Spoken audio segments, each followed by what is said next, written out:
So I was talking with Daniel yesterday. We kind of figured out that maybe the viewers just want authentic content. They don't want people always just trying to sell the business or trying to sell the hook lift or trying to sell the brand.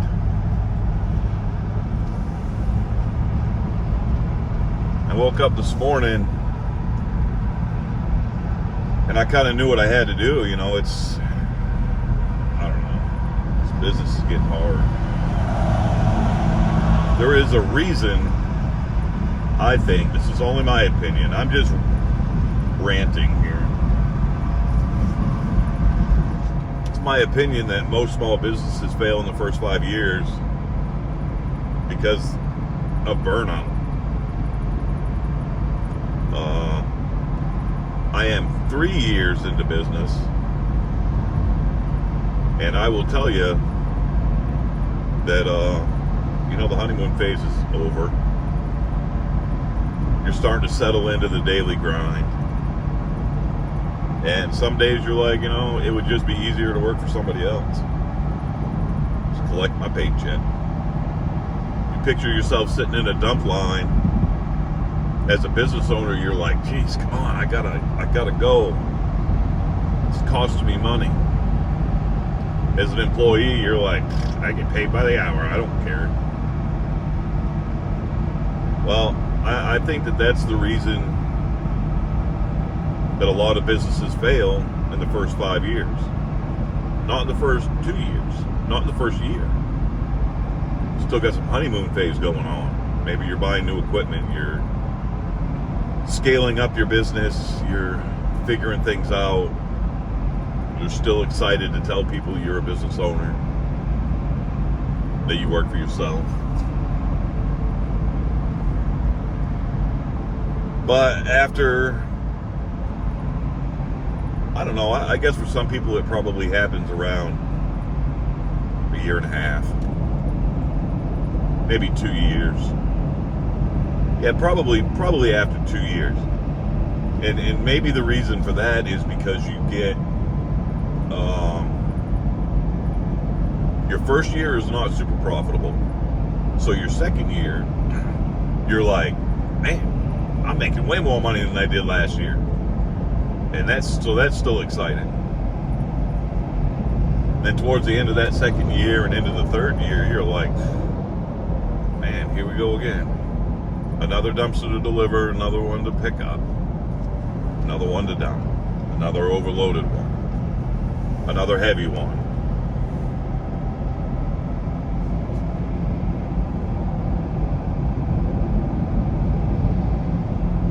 Pick your poison, I guess.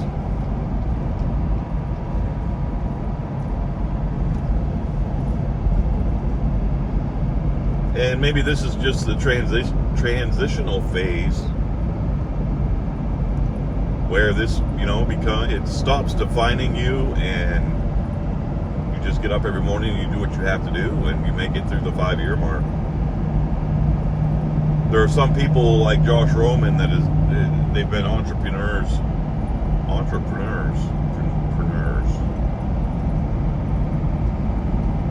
pretty much their whole life. Own multiple businesses, seen multiple failures and whatever, and maybe they'll chime in on this and agree or disagree. What caused their first businesses to fail? I don't know. Then you got people that, like me, I worked for the government for 22 years. Before that, I worked for people. After that, I've worked for people. And I have tried a couple of new businesses. I don't know.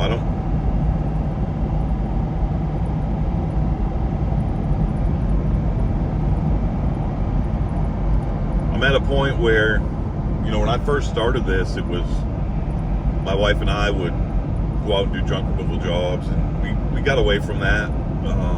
Now we're just doing dumpster rentals.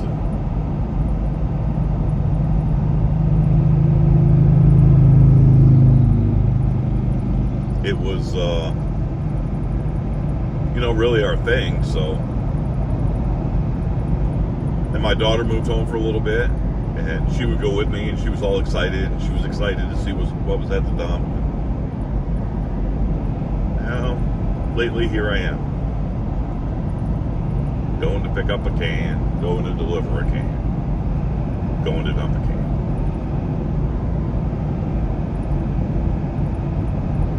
It's hard.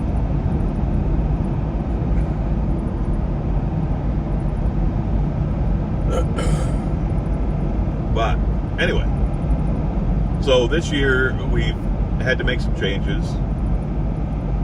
I was using Progressive for my insurance, and just like everybody else had said, Progressive doubled my insurance.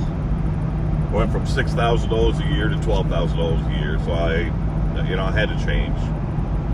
And I went with a local company, a local insurance agent, whatever, and they found me a really good deal with a local insurance company,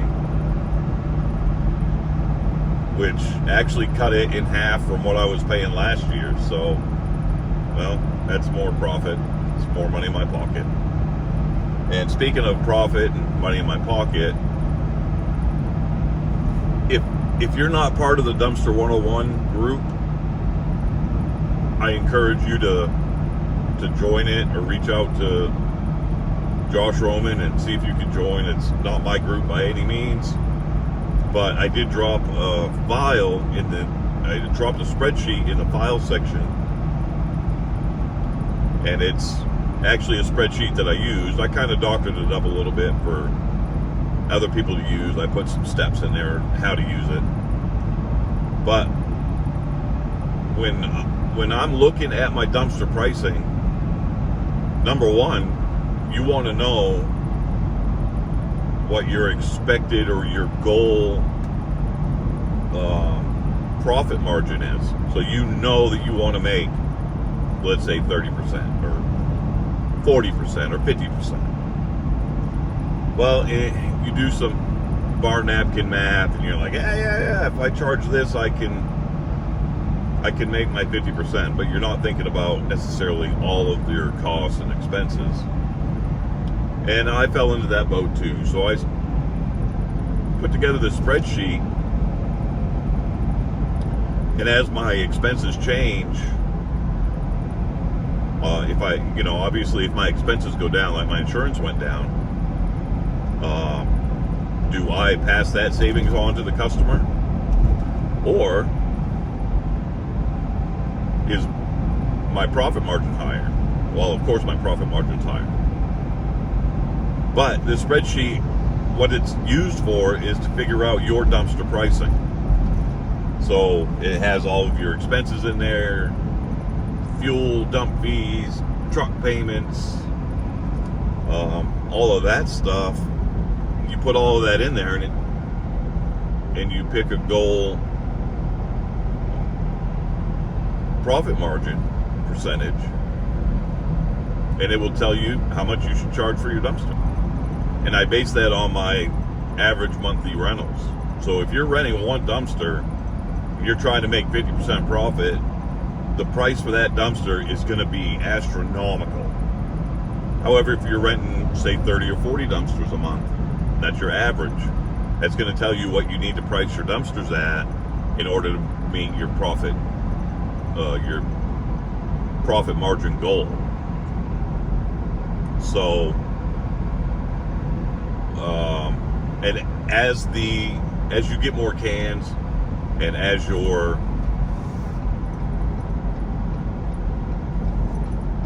average monthly rentals goes up, your dumpster price based on your goal actually goes down. You can keep it the same and make more money.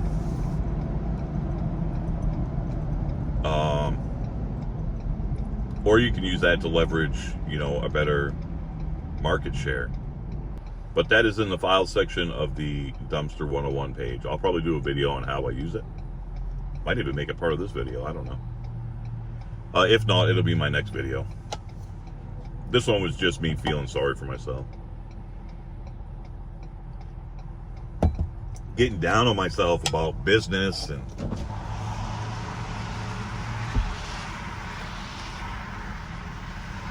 how it's wearing me out, I guess. I'm tired.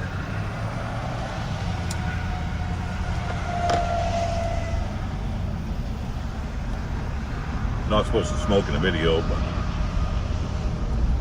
I saw Justin do it once. It'll be all right.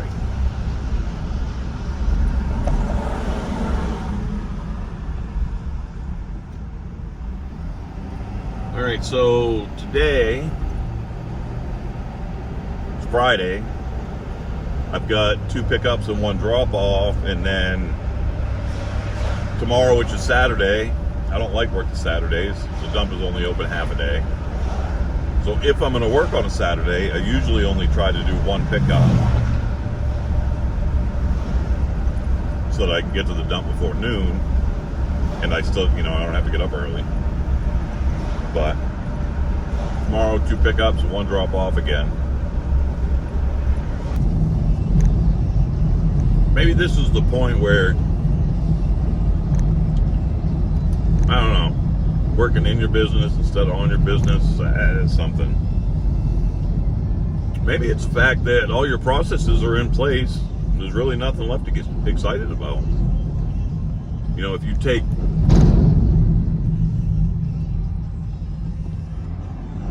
here's some examples. Daniel just got his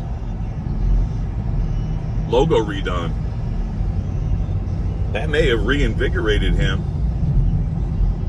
with, about his business. Once you get all those things set up and your advertising and the way you're going to do business,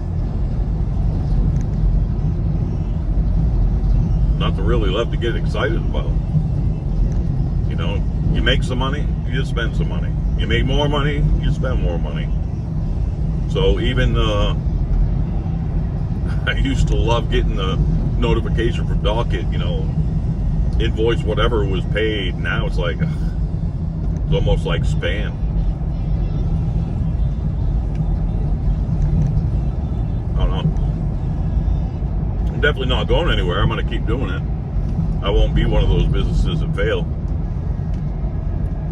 But it's getting monotonous. I don't hate it. Do I love it? It's almost bipolar. When you first start a business, you have these wicked high highs, really low lows, things go wrong, and things go really right, so you're excited to put LLC behind your name, your business name, that is.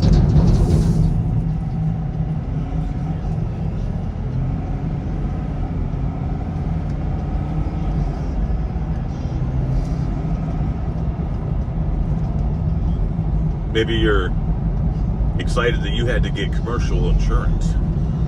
I'm insured. I got liability. I'm insured for a couple $1,000,000. Well, then you start paying the bills on that.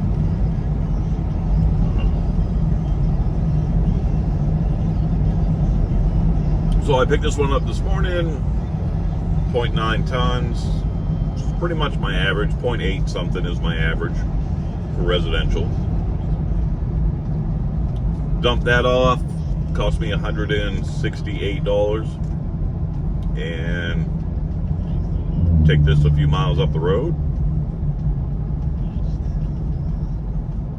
and drop it off. Now, my pricing calculator takes into account mileage, your total service area, what your radius is, and it multiplies that by 4, because a trip there, trip back, there, back. But you make more profit with ones like this. So I went there, stopped at the dump, which was on the way to the next one. So you see those profits start kind of compounding.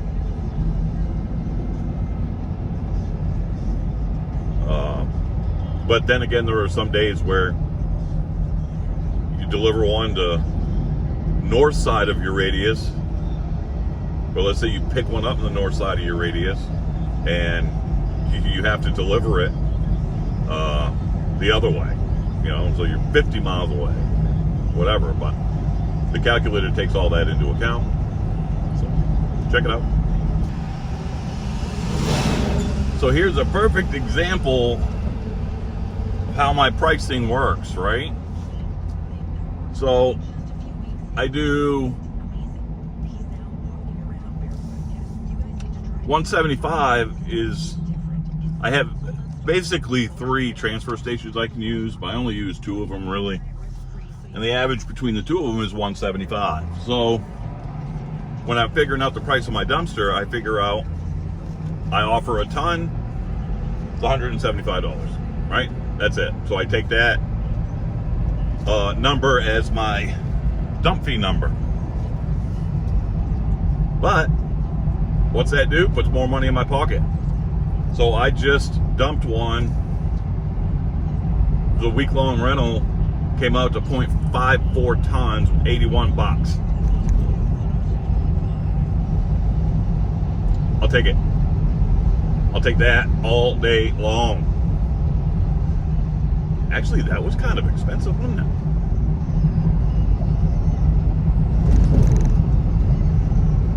No, that's right, yeah.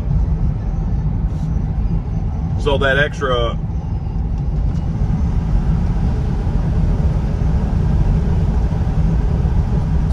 $70-something is profit. And that's profit off of the dump fee coming in under. I don't know how else to explain it. I offer a ton, I plan for a ton, I forecast for a ton, I do all my calculations that they're going to be 1 ton, and if they're not, cha-ching, that becomes a profit. Same thing with the mileage. So I did a couple this morning. Mileage worked out to, like, one of them was, 6 miles, 7 miles. The other one was 3 miles from that. And I figure 25 miles. So I figure out my fuel cost based on that 25 miles. So I got a whole bunch of extra profit today. So I guess that makes this business, makes up for me kind of feeling doom and gloom this morning. But, heck, we'll take it. I'll let you know on the 2 I picked up today what the actual profit was on those 2 cans. Taking all my expenses out, good or bad, I'll let you know what it is.